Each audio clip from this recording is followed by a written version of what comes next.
Sejak kapan kita mulai pakai bahasa untuk berkomunikasi? Pernah kepikiran nggak? Sejak kapan ini disebut bibir, ini disebut mata, ini disebut hidung? Pernah kepikiran nggak? Kita semua lahir di dunia ini langsung dikasih tahu nama semua hal yang ada di sekitar kita. Nah, hari ini Sobat Jiwa, kita akan bahas sejak kapan sih sebenarnya manusia berkomunikasi memakai bahasa. Dan satu lagi yang lebih penting, gimana ceritanya kata-kata yang kita ucapkan itu bisa berpengaruh sebegitu besarnya sampai bisa mewujudkan realitas di sekitar kita. Menarik banget kan hal ini untuk dibahas? Oke, tanpa berlama-lama, langsung aja kita masuk ke video hari ini. Sobat Jiwa, untuk paham dari mana asalnya bahasa, nah kita perlu jalan-jalan dulu ya ke waktu ribuan tahun yang lalu. Jauh sebelum ada yang namanya peradaban. Di saat itu, manusia hidupnya hanya berkumpul dalam kelompok-kelompok kecil. Mereka tinggal di goa, dan untuk mencari makan, mereka masih melakukan perburuan hewan liar. Di zaman itu, sudah pasti manusia hidup berdampingan dengan alam sekitar, dan juga dengan hewan-hewan liar itu. Masalah yang mereka hadapi sehari-hari itu sebenarnya sederhana. Kadang kelompok mereka diintai oleh kawanan singa, dan mereka harus bersembunyi atau lari untuk menyelamatkan diri. Atau ada juga konflik-konflik kecil antara anggota kelompok. Dan penyebabnya apa? Biasanya nggak jauh-jauh dari perebutan wanita atau berebut jatah makanan. Sesimpel itu hidup mereka, Sobat Jiwa. Cara mereka berkomunikasi pun masih sangat sederhana. Fokusnya cuma satu aja, yaitu ingin bertahan hidup. Nah, seiring waktu, bahaya semakin sering mengintai. Konflik juga sering banget terjadi. Nah, disitulah lahir sebuah bahasa. Mereka mulai berkomunikasi sesama anggota kelompoknya menggunakan suara untuk bilang kalau ada singa yang sedang mengintai. Atau kalau misalnya ada potensi konflik yang akan tumpah di dalam satu kelompok. Dalam buku Sapiens, ini disebut sebagai revolusi kognitif atau pertumbuhan cara berpikir manusia. Seiring waktu, kemampuan bahasa ini semakin lama makin berkembang. Mereka nggak cuma berkomunikasi untuk kasih tahu kalau ada bahaya.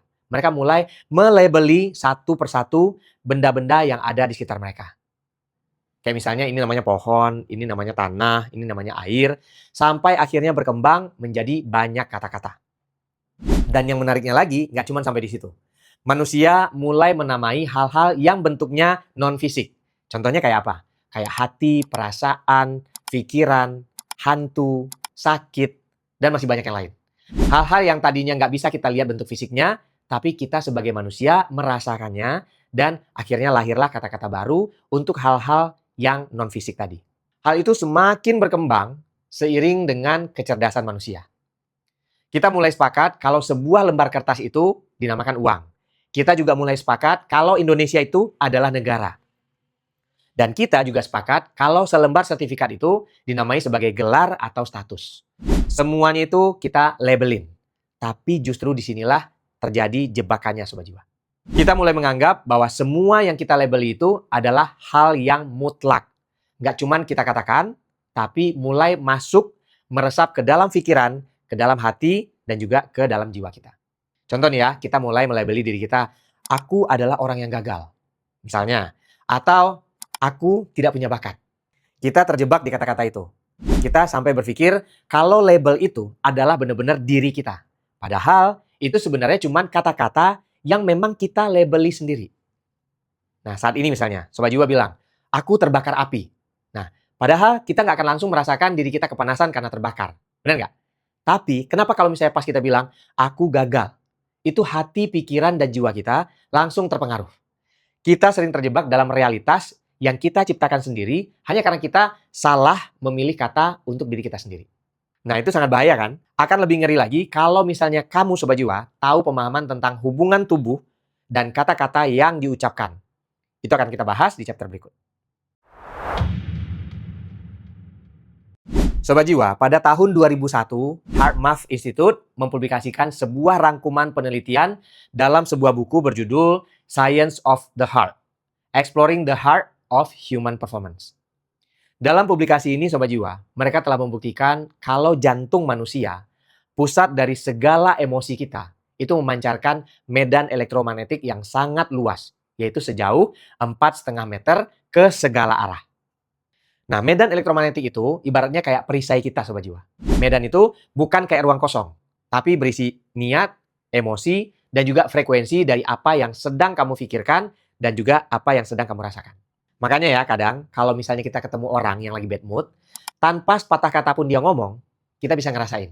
Nah, kamu pasti pernah ngalamin kayak gitu kan Sobat Jiwa? Itu karena medan energi kita bersentuhan sama dengan medan energi mereka yang lagi bad mood tadi. Dan energi kita itu saling berinteraksi. Tubuh manusia itu adalah penerima frekuensi, kayak antena gitu ya. Nah, kenapa bisa gitu? Karena 70% tubuh kita itu adalah air. Dan dalam dunia sains, air adalah kristal cair yang sangat-sangat responsif. Dia merekam, menyimpan, dan juga membentuk pola berdasarkan vibrasi yang diterimanya. Artinya apa? Saat misalnya kamu bilang kalimat kayak, aku sakit, aku lelah, atau aku nggak mampu, maka pada saat itu, kamu nggak cuma sekedar menyampaikan kata-kata. Kamu sedang memberikan instruksi yang langsung diterima oleh setiap molekul air yang ada di dalam sel tubuhmu. Dan di saat yang sama, sel-sel itu Sobat Jiwa, dia nggak punya logika. Dia nggak ngerti itu bercanda atau bukan. Tugas mereka cuma menjalankan instruksi yang keluar dari mulut, hati, dan juga pikiran kita. Waktu kamu bilang kalau misalnya kamu lagi lelah, maka air yang ada dalam selmu itu secara fisik mengubah bentuknya untuk mencerminkan kelelahan. Kamu sedang memerintahkan tubuhmu untuk memproduksi hormon yang benar-benar membuat kamu merasa lelah. Nah, saya yakin kamu pasti pernah ngalamin ini. Kamu kerja, kerjaannya banyak. Tapi karena kamu suka banget sama kerjaannya, walaupun kamu kerja sampai lembur-lembur, maka kamu tetap nggak akan merasa capek. Rasanya energimu itu selalu on terus. Tapi begitu juga sebaliknya. Ada yang sebenarnya kerjaannya sangat sederhana, tapi dia nggak suka dengan kerjaan yang dia lakukan. Bahkan ngeluh mulu. Nah, kerjaan yang sederhana itu malah berasa jauh lebih berat. Nah, siapa di antara Sobat Jiwa yang relate dengan kondisi itu? Nah, jadi Sobat Jiwa, mulai saat ini coba untuk lebih hati-hati dengan hal-hal yang kita ucapkan sama apa yang ada di pikiran dan juga perasaan yang ada di hati kita. Karena kamu nggak cuma memancarkan frekuensi itu keluar, tapi juga ke dalam tubuh kamu sendiri. Nah, Sobat Jiwa, nggak semua juga kata-kata itu punya muatan energi yang sama. Ada kadang-kadang orang yang sekali berucap, kemudian nggak lama langsung kejadian. Ada loh. Tapi ada juga yang sering ngucapin sesuatu, tapi malah nggak jadi-jadi. Nah, ini menarik juga kan untuk dibahas ya. Kita lanjut ke pembahasan berikutnya tentang muatan energi dalam kata-kata. Sobat Jiwa, kenapa sih ada orang yang kalau sekali berucap, itu omongannya kayak manjur banget gitu? Jawabannya ada pada koherensi. Setiap kata-kata itu punya level energi yang beda-beda. Kata berlimpah itu punya vibrasi yang jauh lebih tinggi daripada kata kurang. Tapi masalahnya, banyak orang mencoba memprogram hidupnya dengan kata-kata positif. Tapi hati dan pikirannya sebenarnya lagi berkecamuk. Pikirannya bilang, aku sukses. Tapi hatinya merasa, aku takut gagal. Kalau seandainya sinyalnya kayak gitu Sobat Jiwa, maka tubuh kita itu akan bingung. Ketika pikiran dan perasaan tidak selaras, maka kita cuman akan memancarkan noise atau gangguan frekuensi. Frekuensi yang baik itu sebenarnya rumusnya sangat sederhana. Yaitu ketika kita menggunakan kata-kata yang kita berikan makna dan disertai dengan rasa. Nah, analogi gampangnya gini Sobat Jiwa. Kata itu ibarat mobil. Kita mau keluar nih atau mau jalan pakai mobil. Nah, kalau misalnya kita tahu mau kemana, berarti kan kita ada tujuan ya. Nah, tujuan itu adalah maknanya. Niat dari kata-kata. Tapi Sobat Jiwa, mobil itu kan juga butuh bensin untuk jalan. Nah, bensinnya itu adalah rasanya. Jadi, waktu kita mengatakan sesuatu dengan niat yang selaras dengan makna dari kata-kata itu, ditambah dengan keselarasan rasa, maka kita mencapai titik komunikasi yang koheren. Di mana frekuensinya pasti lebih kuat. Nah, di situ juga mungkin kenapa kita selalu bilang bahwa doa dan kata-kata seorang ibu itu sangat powerful. Bayangin, seorang wanita yang melahirkan, membesarkan anaknya dengan penuh dengan rasa cinta dan kasih sayang.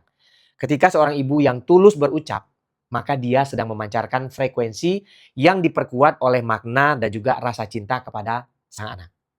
Dan mungkin bisa jadi juga itulah yang menjadi alasan kenapa orang selalu bilang sorga itu ada di telapak kaki ibu. Itu kenapa Sobat Jiwa, kalau misalnya kita merasa ada perasaan marah atau perasaan emosi, sebaiknya yang kita lakukan adalah diam dulu untuk sesaat. Karena kata-kata yang keluar dari mulut kita itu bisa berbahaya. Kalau orang tua kita dulu suka bilangnya adalah mulutmu harimaumu. Atau kalau orang Jawa bilangnya sabdo dadi. Nah begitu juga sebaliknya. Kalau misalnya pikiran kita lagi tenang, hati lagi bahagia, nah itulah saat yang paling tepat untuk berdoa dengan mengucapkan hal-hal yang baik, baik itu untuk diri sendiri ataupun untuk orang-orang sekitar yang kita sayangi. Nah sayangnya Sobat Jiwa, kesadaran manusia tentang kata-kata ini mulai menurun di era modern saat ini. Sobat Jiwa, di era modern ini kita sering mengalami apa yang disebut sebagai pendangkalan makna. Zaman sekarang itu ya, semuanya serba cepat, serba instan. Benar nggak? Saking cepatnya, pikiran dan hati kita itu kadang susah buat catch up. Setiap hari kita dipapar informasi lewat sosial media. Begitu banyak banget. Sampai-sampai kita lelah sendiri. Nah, ini bikin kita lebih sulit untuk menyelaraskan hati, pikiran, dan juga jiwa kita. Belum lagi kalau di Indonesia sendiri itu ya, ada yang namanya budaya nggak enakan. Ya kan? Kita sering banget diajarkan untuk selalu menjaga perasaan orang lain dengan mengorbankan kejujuran pada diri sendiri. Kita bilang iya saat hati kita sebenarnya ingin bilang enggak. Kita bilang enggak apa-apa. Padahal sebenarnya saat itu kita sebenarnya sedang merasa keberatan. Tanpa kita sadari, kebiasaan enggak enakan itu membuat kita jadi enggak selaras, Sobat Jiwa. Dan inilah yang membuat frekuensi kita rusak. Kita juga tanpa sadar sering pakai kata-kata kayak terpaksa, atau misalnya susah, atau enggak mampu. Bukan karena itu kenyataannya ya, tapi cuma sebagai cara kita untuk menghindar dari konflik. Kita mematikan rasa demi kenyamanan orang lain. Padahal saat kamu terus-menerus memprogram dirimu dengan kata-kata yang tidak selaras dengan hatimu, maka sebenarnya saat itu kamu sedang merusak frekuensimu sendiri. Kalau frekuensinya rusak, lama-lama itu bisa menjadi penyakit fisik. Sebenarnya secara budaya kita diajarkan untuk berkomunikasi dengan jujur dan juga berintegritas. Gak enakan itu bukan cuma sekedar karena basa-basi. Kita perlu belajar untuk menyampaikan kejujuran dengan cara yang tepat dan juga santun. Bilang enggak sama orang lain itu Sobat Jiwa bukan berarti kita kasar atau jadi orang yang jahat. Tapi tentang menjadi jujur tanpa manipulasi. Menjadi selaras berarti apa yang kamu pikirkan, apa yang kamu rasakan, dan apa yang kamu ucapkan itu jadi satu frekuensi. Saat kamu belajar untuk tidak lagi terpaksa dalam kata-kata, saat kamu mulai berani mengutarakan apa yang benar-benar dirasakan dengan cara yang santun, maka di saat itulah kamu berhenti menjadi korban dari tuntutan sosial dan juga mulai menjadi manusia yang merdeka. Satu hal yang perlu diingat Sobat Jiwa, kemerdekaan diri itu dimulai dari keberanian untuk menjaga frekuensi diri. Meskipun lingkungan kita mungkin masih mengharapkan kita untuk terus berbasa-basi. Buat yang sedang belajar spiritual, ada satu hal yang lebih powerful dari kata-kata yang justru menjadi rahasia besar untuk meningkatkan level kesadaran. Nah, apa itu? Kita lanjut. Sobat Jiwa, di titik terdalam spiritualitas, kita justru akan sampai pada satu kesadaran bahwa bahasa itu ada batasnya. Semakin dalam kamu berproses, semakin kamu akan menyadari bahwa kebenaran tertinggi, kehadiran Tuhan, atau esensi dari jiwamu, nggak pernah bisa dibungkus dengan rapi hanya oleh kata-kata apapun. Coba kita lihat ya, ajaran guru-guru spiritual sepanjang sejarah.